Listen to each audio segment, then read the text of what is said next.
আহত শিক্ষার্থীদের সুচিকিৎসা নিশ্চিত করতে হবে।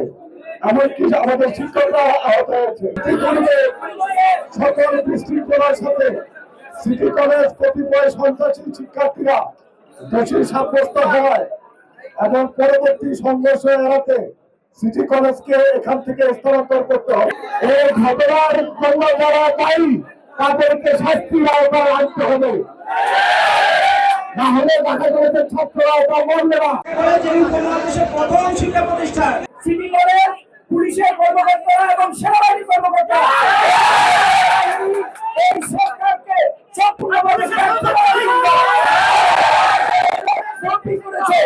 আমাদের 184 বছরের ইতিহাসে কখনো অধ্যক্ষের কার্যালয়ে এসে পম্পিং করে নাই। যদি স্বরাষ্ট্র উপদেষ্টা আজকে রাতের মধ্যে না দেয় তাহলে ঢাকা কলেজের এই আন্দোলন অগ্নিস্ফুলিঙ্গের মতো ছড়িয়ে যাবে। শিক্ষার্থীরা সিদ্ধান্ত নেবে। স্বরাষ্ট্র উপদেষ্টা আজকে এখানে এসেছেন, আমি দিনেকে বলবো ঢাকা কলেজের সাবেক শিক্ষার্থী হিসেবে যা হচ্ছে ঢাকা কলেজের সাথে আপনাকে দায়িত্ব নিতে হবে, অন্যথা পদত্যাগ করতে হবে। ঢাকা কলেজের শিক্ষার সুষ্ঠু পরিবেশ নিশ্চিত করতে হবে, তার জন্য যা যা অবস্থা এখন যা যা বলে সব দূর করতে হবে। যদি আরো কয়েকটা কলেজকে সরিয়ে নিতে হয়,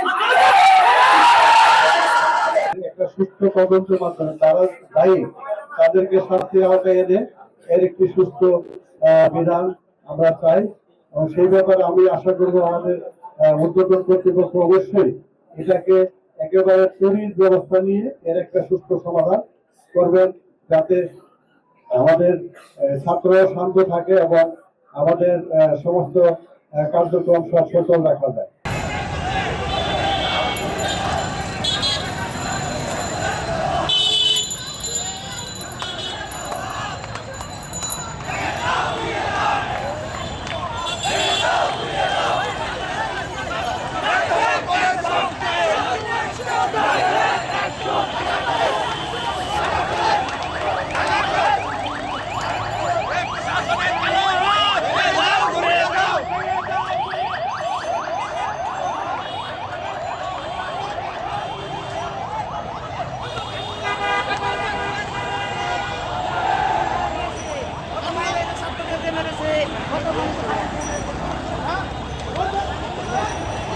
দেখছি দেখছি এদিকে আয় তো বামে দেখ